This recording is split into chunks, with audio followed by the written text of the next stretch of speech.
Greetings and welcome back to the lesson, candidates. It's a new day and we're going to begin on a new chapter known as board decision making. This is a new chapter that has 6 sub-chapters. The first one being decision making as a core competence of a board. Number 2, evidence-based decision making. Number 3, cognitive bias. Number 4, individual differences in relation to decision making. Number 5, decision making tools. And lastly, board team decision making. We're going to cover the 6 sub-chapters under the chapter board decision making. In this introductory lesson, we're going to do an overview of board decision making. Then we will discuss the general skills and effective behaviors that are required of 1, the board members, then 2, the chairman of the board. That will be our lesson objective, to do an overview of the chapter, and then we will discuss the general skills and effective behaviors that are required of the board members as individuals and also the chairman of the board. So candidates, welcome to the lesson. And the first statement I'm going to make, candidates, is that the primary purpose of a board is to make decisions. The primary purpose of a board is decision making. And in today's complex business, effective boardroom decision making is a must. The board has to be effective in decision making because companies today operate in very complex environments. So directors need the tools to assess today's challenges and then to determine the best choice for the long-term interests of the company which they serve. The environment within which companies operate is what? Is very dynamic, is very complex. Boards are established in order to give direction, long-term direction for companies. And for a board to be effective, then a board has to ensure that the decisions that are made at the board level are effective. That one is a must. Directors need to do what? The directors need to have the necessary tools that can help them to do what? To assess the challenges. And then they also need the tools that will help them to do what? To determine the best choice for the long-term interests of the company. Decision making can also be referred to as problem solving. Decision making is, in other words, solving problems. Problem solving. So candidates, decisions.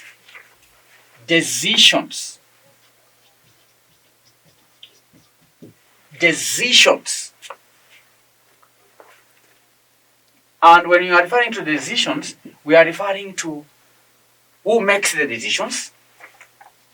Who makes the decisions? Who makes the decisions?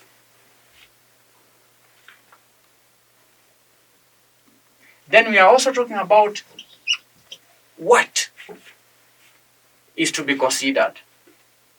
Who makes the decisions? What is to be considered, and how? How they are made and how they are recorded.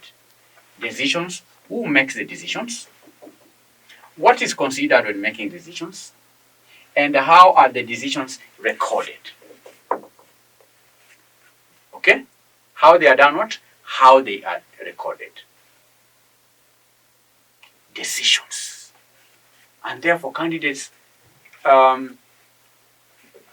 board members, the directors, the trustees, the committees of the board, the committees of the management, we all know are the governance decision makers for any organization. Okay? The board, the committees, the board, the committees, company committees, the trustees. These are the people who make decisions on behalf of the owners of a company. The board, the committee boards, the board of trustees, all right? These are the what? These are the governance decision makers. Governance, these are the governance decision makers. These are the persons that are entrusted with making governance decisions on behalf of the shareholders, on behalf of the beneficiaries, on behalf of the owners. And candidates, as corporate governance has become increasingly important, the shareholders, the beneficiaries, and the owners want to see that decisions made on their behalf are well thought out. And ultimately, they are well-made decisions. Well-made decisions.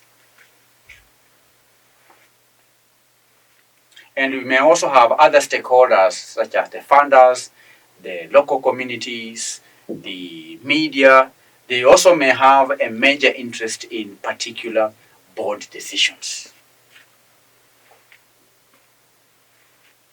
But we know, basically, the board makes decisions on behalf of the owners, on behalf of the beneficiaries, on behalf of the shareholders, basically. And these owners expect the board to make decisions that are well thought out, decisions that are in the best interest of the shareholders. But we may also have other stakeholders like the financiers, the government, who may also have an interest in the decisions that are made at the board level, including the media. And it is therefore essential that all processes around board decisions are seen to be effective, are seen to be efficient, and are seen to be ethical. Efficient, effective, and ethical. The decisions that are made should be effective, they should be decisions that are efficient and also ethical. And board members can also be held personally liable for the consequences of their decisions. So it is important that every board member feels sufficiently informed to confidently make a decision. All right?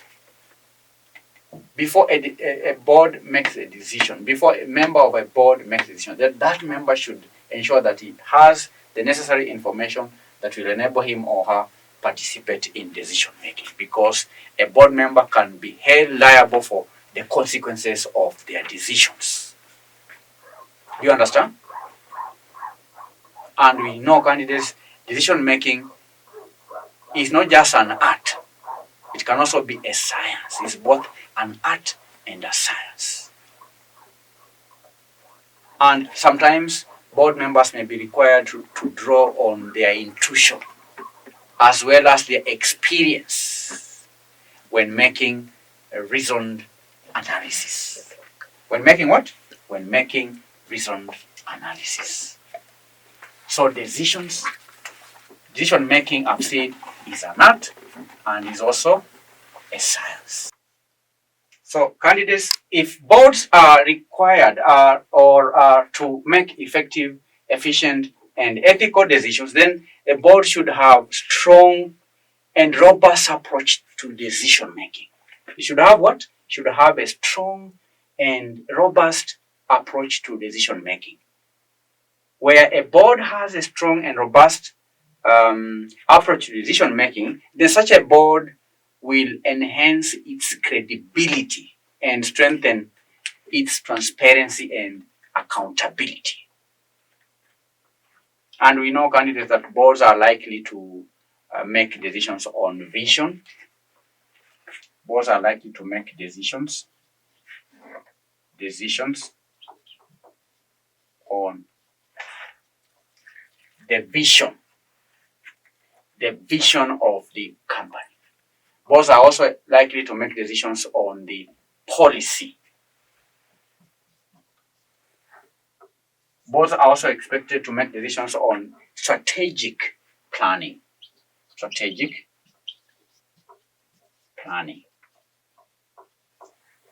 This is the jurisdiction of the board.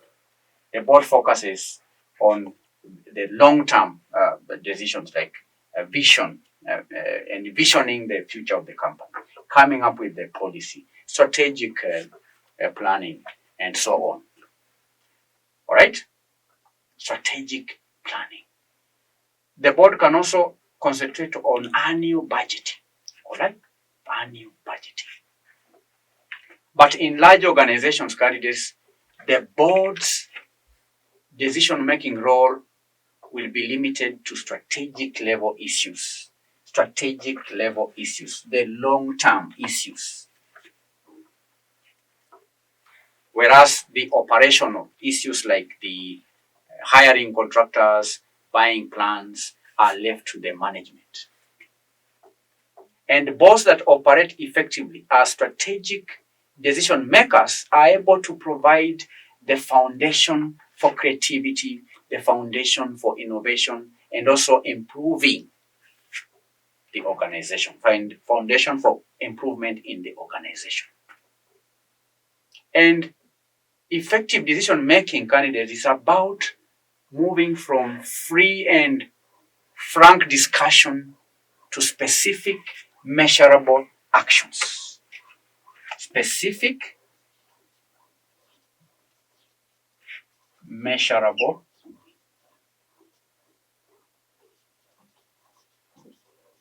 actions. Decision making that is effective, decision making that is meaningful, is one that goes beyond discussions in meetings, free discussions, frank discussions. It's beyond free discussions to what we call specific measurable actions. An effective decision is where the board moves to the level where it makes actions that are specific and measurable at the same time.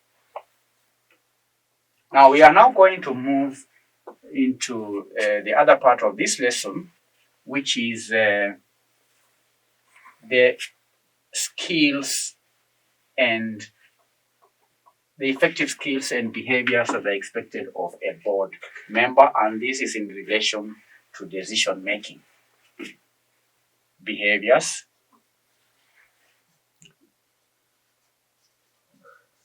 the specific skills and behaviors that are required of a board member in respect to decision making. The first point is identifying options, identifying variable options. Identify variable options. An effective board member is one who is able to identify variable options and those that are most likely to achieve the organization's goals and objectives. We are discussing the effective skills and behaviors that are required of a board member in relation to decision making. We know, candidates, that decision making requires one to be able, first of all, to identify the variable options or variable solutions to a problem. So an effective board member should be one who should be able to identify variable options or solutions that could be available to solve a certain problem. Number two, putting aside vested interests. Put aside vested or personal interests. Vested or personal interests. Putting aside vested or personal interests in order to make decisions that are in the best interest of the organization. A board member should be able to subordinate personal interests in favor to the company's interests. Personal interests should be able to subordinate. Another behavior in relation to honesty. Honesty, integrity, objectivity,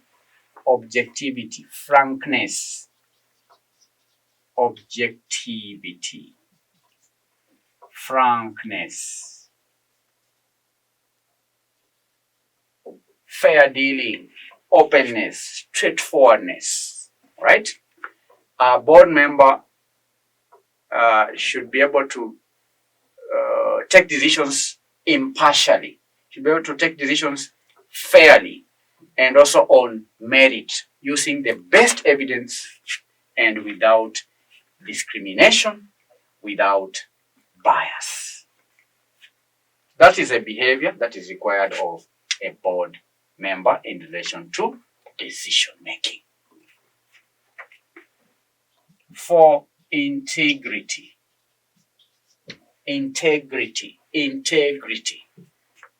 A board member should bring what we call integrity and should consider the range of perspectives as well as diverse ways of thinking to a challenge.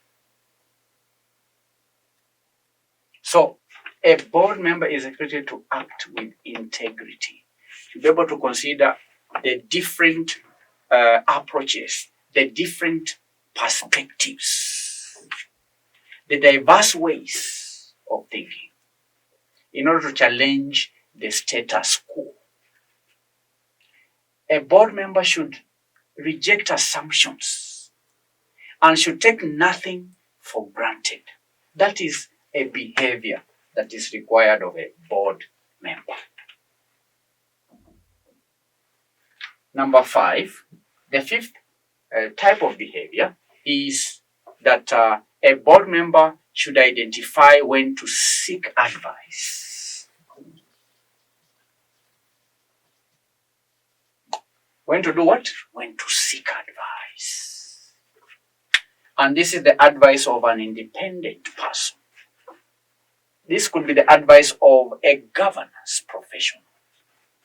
And this governance could be in relation to legal matters, statutory matters, ethical aspects of a board's decision making, and so on. Because you may be appointed on a board because of possessing certain skills and expertise. But we all know, candidates, no one has monopoly of knowledge. An effective board member is one who has a behavior of knowing when to seek advice from governance professionals, from legal professionals, from accountants, from people who may have knowledge that he does not have. Seeking advice. And that advice could be legal advice. It could be statutory advice. It could be advice on ethical aspects of a board's decision making. Number 5 or number 6, a board member should be one who is able to do what? To abide.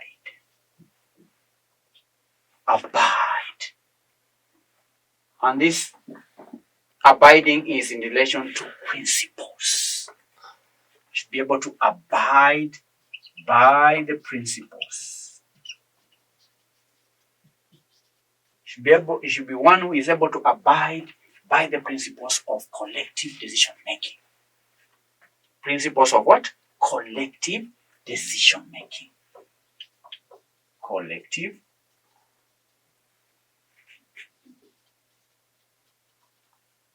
decision making. In making collective decisions, in making team decisions, like the ones that are made at the board level, there are certain principles which you are calling principles of collective decision making. And the board member should not just abide by the principles of collective decision making. No, it's beyond abiding. Should be able to also stand by the decisions of the board. Even when the decision of the board differs with his or her own opinion or view. Stand by the decision of the board. Number 7, an effective board member is one who encourages transparency. Is one who does what? Who encourages transparency. What do I mean? This is transparency in decision making, and it should also be one who is willing to answer to any question or challenge, which should be in the best interest in the decision that is made. Encourage transparency. An effective board member, when it comes to matters of decision making, is one who encourages the transparency in decision making and is also willingly answerable to the decisions that are made. Willingly answerable to the decision that is made by the board. Encourage transparency and should be willingly answerable to the decisions that are made by the board. So candidates, these are the skills and behaviors that are required of a board member. We are now going to discuss the skills and behaviors that are required of the chairman. Skills, let me try this side. Skills and behaviors of the chair. Skills and behaviors of the chair. Now, candidates, the first behavior that is required of the chair in relation to decision making is that the board chair should ensure the board understands the scope. Ensure the board understands the scope. The chair of the board should ensure that the board as a whole understands the scope of issues in question, and that the board is clear about decisions that they need to make. That is the role of the chair. Should ensure that each and every board member understands the scope, and this is the scope of the issues in question. He should be able to define the problem to the board in order or before the board makes a decision. Because before solving a problem, we know that it's important to define the problem. That's the role of the chair of the board. He should ensure, I repeat, that the board understands the scope of issues in question and the board is clear about decisions that they need to make. Number 2, the chair should be able to summarize. The board should do what? The board should summarize the position. It should make a summary of the position. in order to support the decisions, in order to support the decisions that are to be made. Summarize. All right? It should be very clear because summaries help in understanding. So the chair should summarize the position in order to do what? In order to support the board to reach a consensus.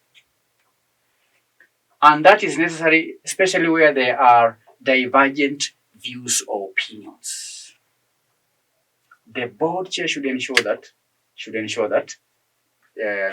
there is convergence of views by first of all ensuring that he's done a summary of the position, the position at hand, and that summary will go a long way in supporting the board to reach a consensus. And that is very necessary, especially where there are divergent views. What is the third behavior of the chair in relation to decision making? The third behavior or skill that is required of a chair is that one of ensuring that different perspectives, different viewpoints, and dissenting voices are properly taken into account. Different viewpoints are taken into account. Of course, here we are talking about decision making at the board level. The decisions that is to be arrived at the board level is a decision that has been discussed by different members. These members of the board may have different viewpoints. They may have different perspectives. They may even have divergent views. So it's the role of the board to ensure that all the viewpoints, all the different perspectives are taken into account, properly taken into account and properly recorded. That is an important skill that is required of the chair in relation to decision making. Is that clear, candidates? The fourth role is to facilitate decision making. He is a facilitator, and facilitating is a skill to effectively facilitate, effectively organize people in order to achieve a certain goal requires a certain skill. Facilitate is expected to facilitate decision making, even if difficult and they are expected. The outcome is expected not to be easy. The chairman should ensure that he or she has facilitated the decision making process at the board, so that even the expectations of the executives are also met. Facilitate what? Facilitate decision making. Number 5, recognize limits. Is a requirement of the chair to recognize limits. And these are limits of any discretionary chair's powers. The board should recognize his or her own limits and should be able to use them under due guidance and considerations. It is the behavior or skill of the board to recognize his or her own limits so that he does not surpass his own responsibilities or powers, because the chair of a board has to operate within certain jurisdiction or limits. So it should not supersede, it should not confer on himself the powers that he does not possess. So the board chair should be able to recognize the limits of any discretionary powers and should be able to use the powers under due guidance and consideration, and also with a view to limiting such use of powers, so that he, in all cases, should be able to seek guidance. And this could be guidance maybe from the executive leaders, or guidance, should also seek guidance from senior leadership, the senior leadership team, and also guidance from the governance professionals before the board commits to a significant or a controversial course of action. So, candidates, these are the skills and behaviors of the chair in relation to decision making, and that will mark the end of today's lesson. That was our objective. Objective of today's lesson is to introduce the chapter and also to highlight some of the skills and behaviors that are required of a board member in relation to decision making, as well as the skills and behaviors of the chair in relation to decision making. Thank you for attending the lesson. I hope to meet you in the next session where we continue to study the decision making at the board level. Bye-bye.